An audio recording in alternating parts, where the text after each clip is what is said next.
I love that organic cooking. I always ask for more. And they call me Mr. Natural. On down to the health food store. I only eat good sea salt. White sugar don't touch my lips. And my friends is always begging me to take them on macrobiotic trips. Natural Health Coach Shelley Pagitt back here on AM 950.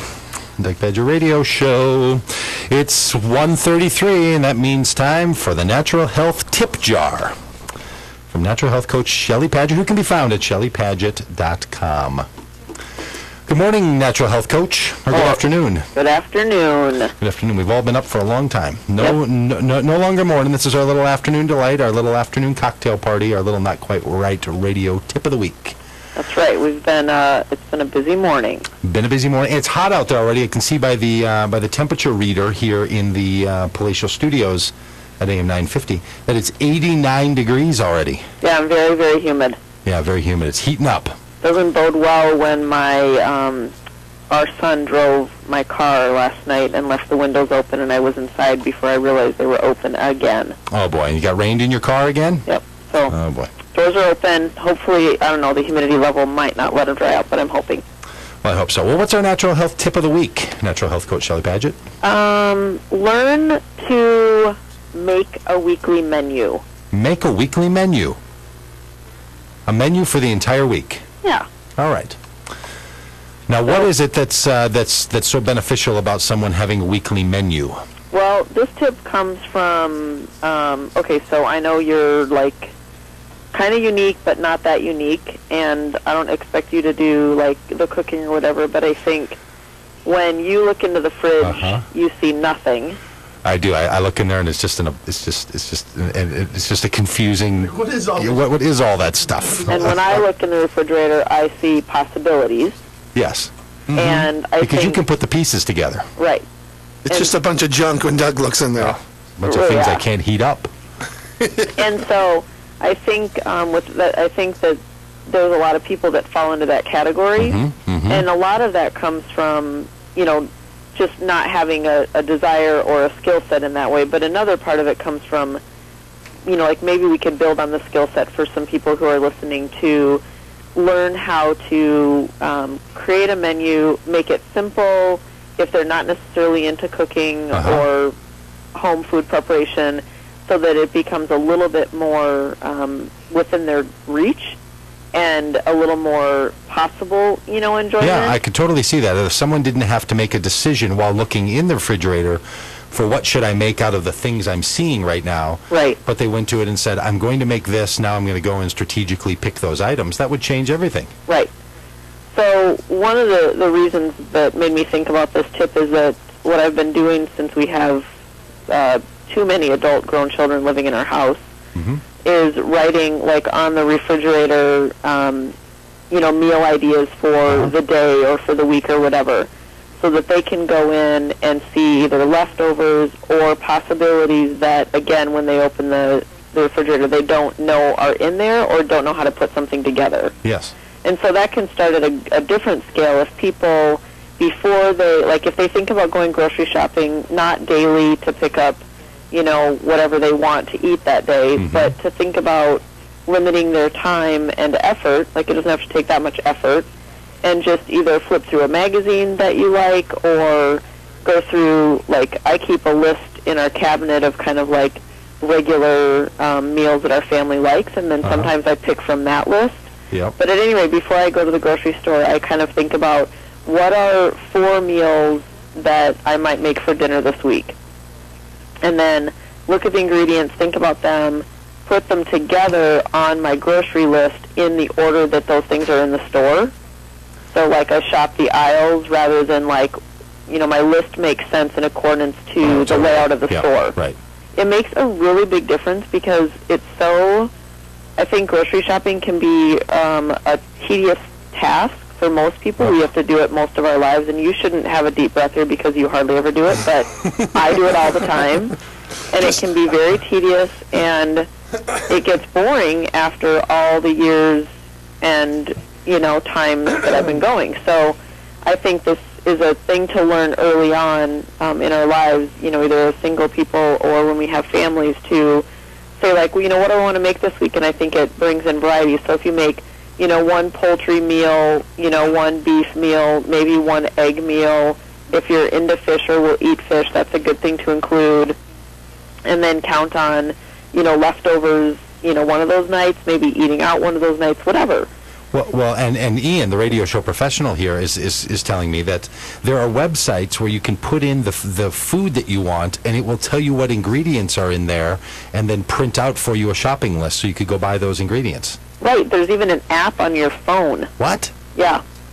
So there's a recipe app on your phone that I'm just starting to explore, and you can pull up recipes on your phone, and then with the recipe, then it will have the shopping list.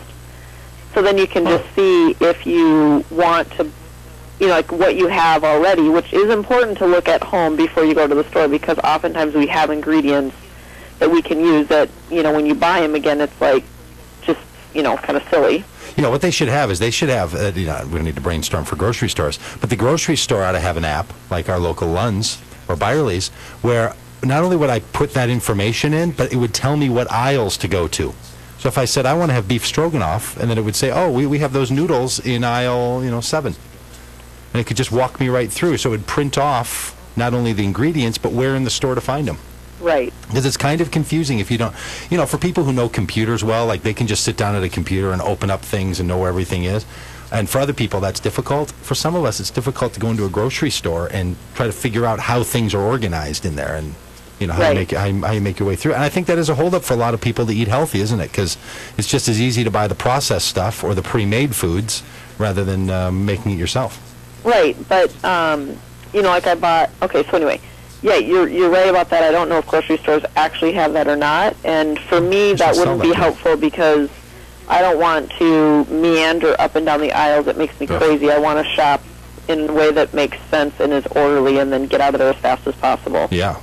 Amen. So, anyway, like, I feel like, and then if people did that, then they could say, like, if I make, like, roasted chicken or do chicken on the grill or something one night, then make a little bit extra. Like, Rachel Ray has this show on TV, like, 5 meals in a week, and or 5 meals in a day, and she makes all 5 meals in one day, and there's a TV program about that, which I like, okay, but it kind of bugs me because she doesn't really do it in a savvy way.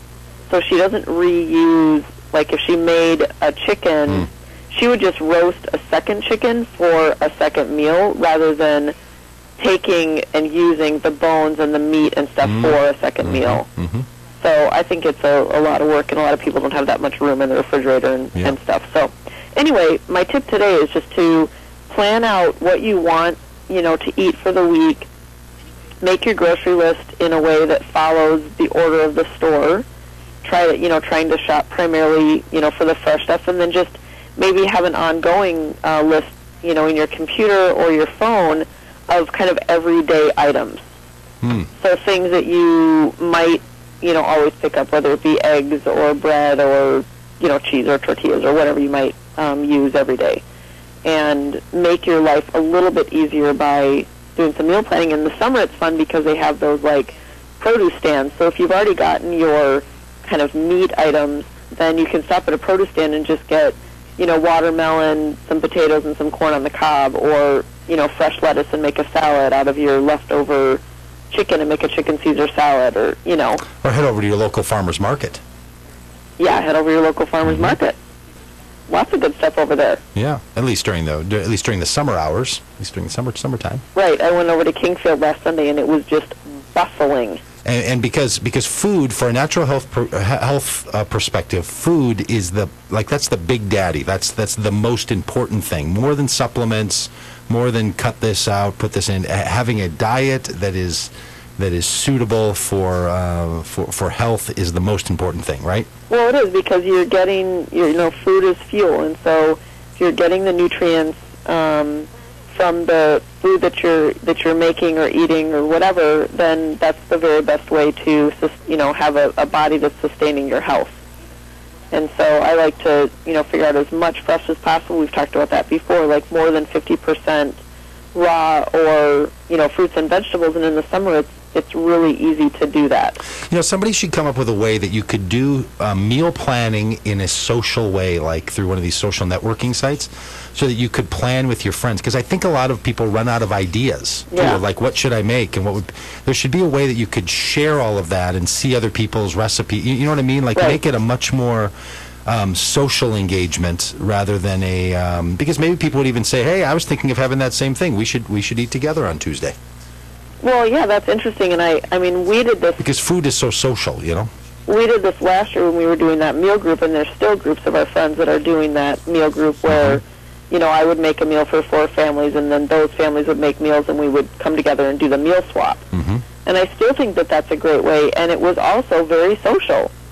And, you know, we kind of talked about it afterward, and we're sharing recipes and, you know, created a blog around it and all that kind of stuff.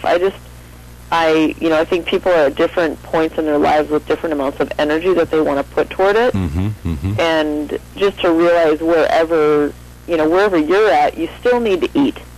Like, you know, obviously food still has to happen in our lives. That does cross my lives. mind. And creating some kind of a system or thing that would work for you, a plan to include good food in your regular daily rhythm is actually, it's really important. So the health tip this week is to get ahead of all of that, because you want by making a meal menu for an entire week.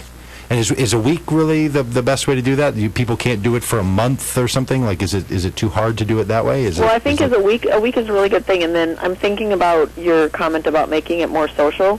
You know, there are those places like our friend Adam Sterling, I think, goes to, like the Let's Dish places. Yeah. And I think those are a pretty good And that's thing. a place where you go and they have all your meal items there, and you can prepare a dozen meals or whatever for a month or something, and then you put them in baggies and you freeze them, and when it's time to make it, you've prepared and organized your foods, but then you cook it at home and you eat yourself. Right, and then maybe you just have, like, those are the main dishes, and then all you have to figure out is your side, which I'm hoping for most people, a side on a regular basis is a vegetable, you know, salad, something very fresh. And so those are already prepared, and especially for people who are, I mean, I was going to say single, or, like, it's amazing when single people go into it, because I think oftentimes single people just kind of want to eat out all the time. But it's fabulous because you've got your food, you know, right there, and maybe you can make doubles and have people over, or, you know, whatever. So there are some social outlets for meal preparation as well. Well, that's great. Well, that's natural health coach Shelley Pagitt, and over at ShelleyPagitt.com, you still list some meal suggestions there, don't you, on the website? Oh, I do, and I try to get on that website, but there's a whole number of website resources all around the internet, but over at ShelleyPagitt.com are the natural health coach tip of the week, special meals for the brand name, the Shelley Pagitt brand name. Natural health meals. Thank you, natural health coach Shelley Pagitt. Enjoy the warm weather. Okay, we'll see you soon. Hey, and we're going to be back here with the Right On. The Right On going out to the Somali-born Muslim optimistic hip-hop artist with a good sound. Getting the Right On from Doug Badger Radio today. On AM 950, the progressive voice of Minnesota, and DougBadgerRadio.com.